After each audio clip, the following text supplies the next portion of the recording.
All right, welcome to The Explainer. Today, we're diving into something huge, love. But I want you to forget everything you think you know. We're going to completely reframe it, and we're starting with the single most important relationship you'll ever have, the one you have with yourself. Seriously, when I see the word love, what pops into your head? For most people, right? It's something straight out of Hollywood. Our culture has this way of feeding us a very, very specific script for what love is supposed to be. It's the story we all grow up with. But that whole Hollywood thing, it makes you wonder, what if that's the wrong story? What if we've been focused on the wrong script this whole time? And what if the most important love story, the real one, isn't with somebody else, but with yourself? Okay, so first things first, we have to bust that myth wide open. Let's just take apart this limited and honestly kind of damaging fantasy of love that we've all been sold. And listen, this is so important. Because when you're constantly measuring your own life against that impossible movie script, well, it just makes you feel like you're failing, right? If your life doesn't look like the rom-com, it's so easy to think, man, I guess love just passed me by. So, if the Hollywood myth isn't the real enemy here, then what is? Well, the biggest roadblock on this whole journey to self-love, it's not actually the outside world. It's the prison we build inside our own minds. You know that feeling? It feels like some outside critic is judging you, but the voice is actually coming from inside your own head. This line from a poem called False Prophecy just nails that feeling. When did the universe abdicate my destiny to their world filter? Wow, it just hits you, right?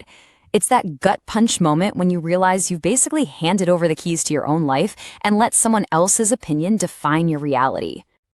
So what is this world filter exactly? You might think it's, other people's opinions, what they think of you. But here's the twist. A lot of the time, it's actually our own beliefs about ourselves. We take our own insecurities, project them on other people, we imagine what they're thinking, and then we let that imaginary judgment run our lives. It's a prison we literally build for ourselves. And that leads to a really powerful question you can ask yourself. Just take a second here. When you're feeling stuck or judged, whose voice is really in your head?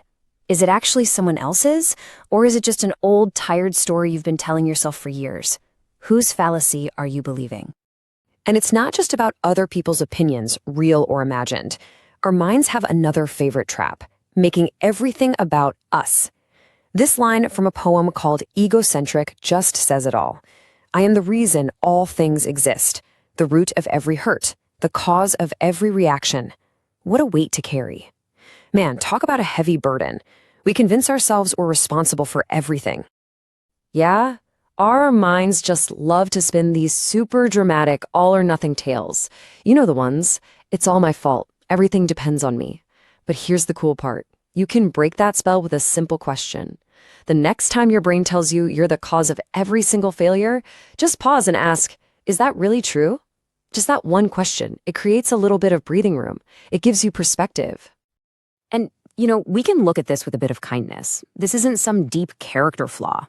That egocentric thing, it's basically your brain's default survival mode. It's hardwired to keep you safe, and the way it thinks it's doing that is by making you the center of everything so it can scan for threats. It's like a bodyguard that's just trying a little too hard.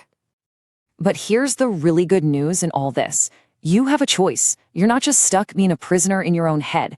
We can actually learn to spot these patterns and make a conscious choice to step out of them. We get to choose freedom. This line from the poem, Many Invitations, feels like a perfect declaration of that choice. I have had my fill of self-induced suffering, entertaining my mind with all that's remiss. It's that moment you realize, wait a minute, so much of my pain is coming from me just entertaining these useless thoughts my mind keeps serving up. So what are these invitations? Think of them like notifications popping up in your brain all day long. There's the invitation to go back and dwell on that mistake from last week. Then there's the invitation to worry about something that might happen next month. Oh, and here comes the invitation to compare yourself to that person on social media. Your mind is just sending them out, one after another. So what do you do with all these invitations? It's actually a pretty simple 3-step deal. Step 1, just notice the thought. Don't judge it, just see it.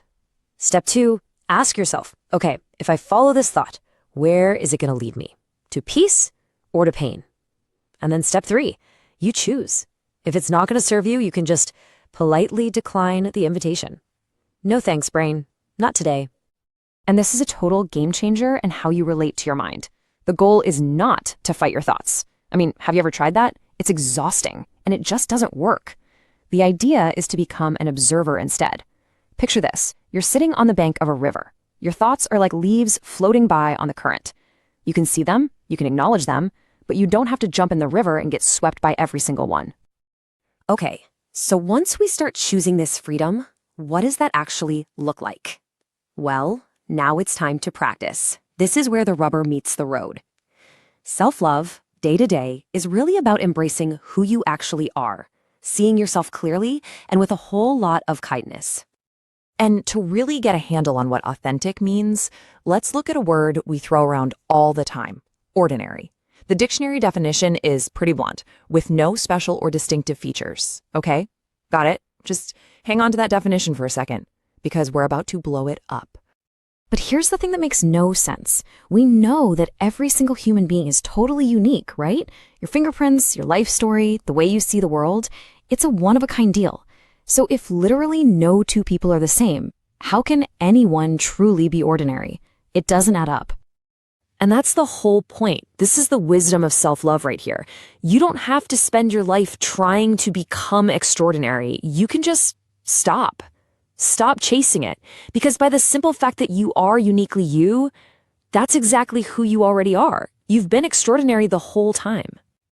Of course, knowing that in your head and feeling it in your heart are two totally different things. I mean, think about this double standard.